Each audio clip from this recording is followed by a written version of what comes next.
নমস্কার, আমার আরও একটি নতুন ব্লগে আপনাদের সবাইকে স্বাগত জানাই। এই যে সকাল সকাল শাম্বর এখন খাওয়া দাওয়া চলছে, দুধ কর্নফ্লেক্স আর এই যে মধুর জন্যই হয়তো কর্নফ্লেক্সটা খায়, মানে মধু ওর প্রচণ্ডই প্রিয়।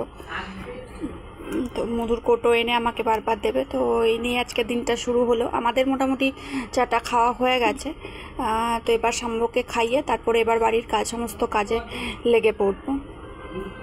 যে অনেকটাই বেজে গেছে, তো এখন বিছানাটা গুছিয়ে ঘরটাকে আগে পরিষ্কার করে ঘরটা ধুয়ে মুছে নিই, তারপরে আবার রান্নাঘরের দিকে যাব।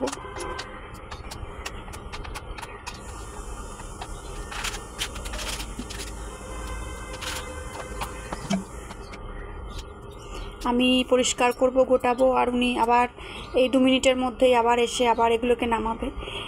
বাচ্চারা এরকমই করে, হয়তো সবার বাচ্চা এরকম করে। ঠিক আছে, খেলাধুলা করে, এটা ওদের জন্যও ভালো। আমাদের হয়তো একটু অসুবিধা হয়, বাট ঠিক আছে, কোনো অসুবিধা নেই। খেলুক, খেলাটাই মেন। তো এইদিকে যে কাজবাজ সমস্ত কিছু করে রান্নাঘরে চলে এসেছি। ওই ছেলের জন্য একটু চিকেনের ঝোল বানাবো, মানে কালকে ওর বাবা ভুদুর জন্য চিকেন নিয়ে এসেছিলো, তো বলেছিল শাম্বুর জন্য 2 পিস রেখে দিও ওকে। আমাদের যেহেতু আজকে বৃহস্পতিবার নিরামিষ, তো বলেছিল শাম্বুকে করে দেবে। তো আমি জাস্ট অল্প একটু তেল দিয়েছি, তেলটা তাও আমার মনে হচ্ছে যেন একটু বেশি হয়েছে। একটু জিরে ফোড়ন দিয়ে একটা ছোট্ট সাইজের পেঁয়াজ একে ভেজে নেব। তারপরে ওই যে একটু মশলা করে রেখেছি, জিরে আদা রসুনের, ওই মশলাটা দিয়ে চিকেনটাকে একটু ভালো করে ভেজে নিয়ে, মানে কষাবো না, জাস্ট একটু ভালো করে কাঁচাটাকে গন্ধটাকে ভেজে নিয়ে জল দিয়ে নুন হলুদ দিয়ে দেবো। তো এই হয়ে যাবে ওর পাতলা ঝোল। আর এদিকে চলছে 2 ভাইয়ের খেলাধুলো। যে উনিও চলে এসেছেন, উনি দরজা খোলা পেলেই ঢুকে চলে আসেন, তো আমিও ওদেরকে একটু আর কি সঙ্গ দেব। আমার কাজ সমস্ত হয়ে গেছে, আর স্নানটাই বাকি আছে, তো একটু ওদের সাথে আমিও খেলে নিই। কারণ আমি গেলে ওরা খুব খুশি হয় এবং আমার মনে হয় খুব সিকিওরও ফিল করে। তো এই চারিদিকে এত শুনছি কুকুরের জন্য এত নিয়ম, এত কিছু।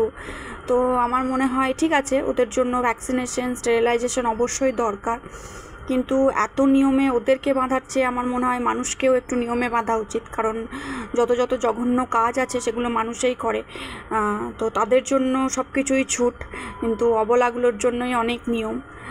তো যাই হোক, এবং কুকুরের যে কামড়ানো, র্যাবিস এসব বলছে, তো আমি ছোট থেকেই কুকুর বেড়াল ভালোবাসি। আমি টিউশন গেলে যখন ছোট ছোট কুকুর বেড়াল দেখতাম এখানে ওখানে পড়ে আছে, আমি তাদেরকে বগল দাবা করে নিয়ে আসতাম, তো মা আবার সেগুলোকে রেখে দিয়ে আসা করাতো। যাই হোক, আমার মা বাবার থেকেই হয়তো আমি জিনগত এটা পেয়েছি, কারণ আমার মা বাবা ওদেরকে পাগলের মতো ভালোবাসে। এখন আমার ছেলেও হয়েছে তাই। তো আমাকে আজ অবধি কোনো কুকুরে কামড়ায়নি, এবং আমার ছেলেও জন্মের 3 দিন থেকে, মানে নার্সিংহোম থেকে বাড়ি যাওয়ার পর থেকে, যেহেতু আমার বাড়িতে কুকুর আছে, তো ওখান থেকে ও সেই তখন থেকে কুকুরের গন্ধে ও বড় হচ্ছে। এখনও গেলে কুকুর নিয়ে খেলাধুলো করে, এবং বাচ্চা মানুষ তো ও মুখেও হাত দিয়ে ফেলে, এবং লেজ ধরেও টানে, কান ধরেও টানে। তো যাই হোক, আজ অবধি ওর কোনো 2 বছর বয়স হলো। তারপরে ভদু আমার বাড়িতে এসেছে, মোটামুটি আজ 5-6 মাস হলো। তো এখনও অবধি ওকে একটা আঁচড়ও ওর গায়ে পড়েনি।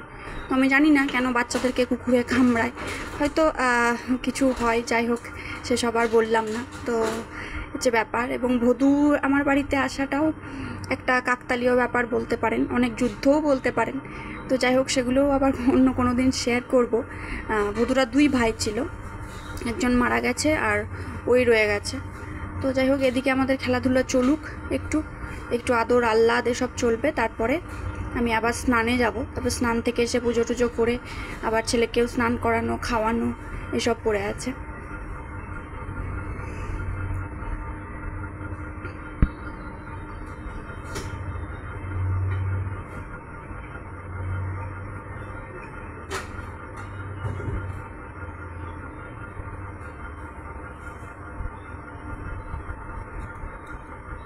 ছেলের তো অজস্র গল্প লুকিয়ে থাকে, যে কি হয়েছে, ওটা কি হয়েছে, সেটা কি হয়েছে, হচ্ছে ব্যাপার। কাকে দেখেছে, বিড়াল দেখেছে এসব। এবং নিচে আমার কাকিমা, মানে কাকি শাশুড়ি যখন থাকতেন, ওনার একটা বিড়ালও ছিল, তো ওকেও ওই রকম চটকায় মটকায় দল্লায় করতো। যাই হোক, ও কিছুই বলতো না। তো এই যে দুপুরের পরে একদম রাত্রিবেলা চলে এসেছি, এখন প্রায় 9:30 মতো বাজে। শাম্বুর খাওয়া দাওয়া হয়ে গেছে। কালকে যেহেতু আমার শাশুড়ি মায়ের বার্ষিকী কাজ, ওই জন্য আমি একটু, মানে 10-15 জনের বাড়িতেই রান্না বান্না হবে, ওই জন্য আমি আজকে একটু রাত্রেবেলাতেই তরকারিগুলো কেটে রাখছি, তাহলে সুবিধা হবে। সকালে। আর এদিকে ছেলে আমার হেল্পার, এই যে আমি সব সবজিগুলো কেটে কেটে দিচ্ছি, উনি বাটিতে ঝুড়িতে এসব চারিদিকে করে বেড়াচ্ছে। যাই হোক, এটা নিয়ে ও ব্যস্ত আছে এখন। ভালোও লাগে এগুলো দেখতে, আমরাও এগুলো করতাম ছোটোতে। তো যাই হোক, যে কালকে আর ব্লগটা শেষ করা হয়নি, তো আজকে একটু সকাল সকালই উঠে গেছি, যেহেতু রান্নাবান্নাও আছে, বাড়িতে লোকজনও আসবে। আর সকালেই দেখুন কীরকম অজস্র বৃষ্টি হয়েছে, আবার বৃষ্টি শুরু হয়ে গেছে। তো এই নিয়ে এখন চলতে হবে। তো আমি ফ্রেশ হয়ে এখন রান্নাঘরে চলে এসেছি।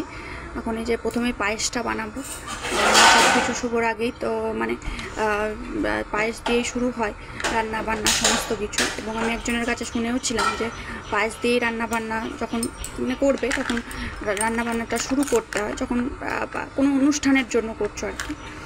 তো ওই জন্য আমি যে আগে পায়েসটা করে নেব, তারপরে আমি কিছুটা রান্না এগিয়ে রাখবো, কারণ তাহলে সেটা কাকিমারও এসে সুবিধা হবে, নইলে অতজনের রান্না করতে গিয়ে ওনারও অসুবিধা হবে এবং সময়টাও অনেক বেশি লেগে যাবে।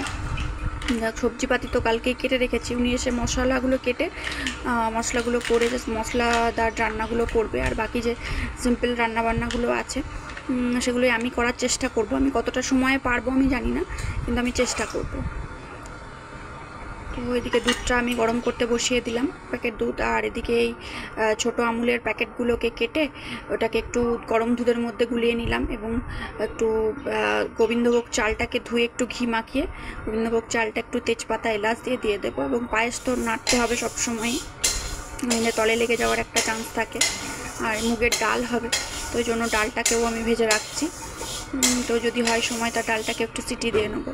তো এদিকে দেখুন মোটামুটি 9টা 10-15 মতো আছে, তার মধ্যে আমার এই যে শুক্তোটা হয়ে গেছে। আর কাকিমাও ওদিকে চলে এসেছে। এদিকে যে আমসত্ত্ব, খেজুর, কাজু কিশমিশ দিয়ে চাটনিটা করে নিয়েছি, আর কাজু কিশমিশ দিয়ে ওই মুগের ডালটাকেও করে নিয়েছি ফোড়ন দিয়ে। আর এই যে এদিকে আমার পায়েস হয়ে গেছে। আর এদিকে বেগনির জন্য কাটা আছে বেগুন, আর আলু পটল, চিংড়ি দিয়ে হবে, মাছ হবে, তো ভাত হবে 2বার। তো এগুলো সব কাকিমা করবে। আর এদিকে ওর বাবা বসেছে কাজে। তো আর এদিকে ছেলে এই যে ভদুর সাথে খেলা করছে, ভদুকে গাড়িগুলো এনে এনে দিচ্ছে। এবং ভদুর তো কাজ, ওর ছোট, ওর কাজ হচ্ছে সমস্ত কিছু দাঁতে করে কেটে কেটে ভেঙে দেওয়া। অজস্র জুতো আমার বাড়িতে আসলে দেখতে পারবেন, অজস্র জুতো কেটেছে। যাই হোক, তো এই যে এখন গাড়িগুলো এনে এনে দিচ্ছে, আর দাদাকে ভাইকে আর বসে বসে কাটছে। যিনি খাওয়া দাওয়া করে একটু বসেছেন, এই যে এখন দই খাচ্ছেন। তো এতটাই ল্যাদ এসেছে ওনার আর কি মাছ ভাত খেয়ে, যে আর উঠে খাওয়ার মানে ক্ষমতা নেই। তো এই সঙ্গে আজকের ভিডিওটা আমি এখানেই শেষ করছি।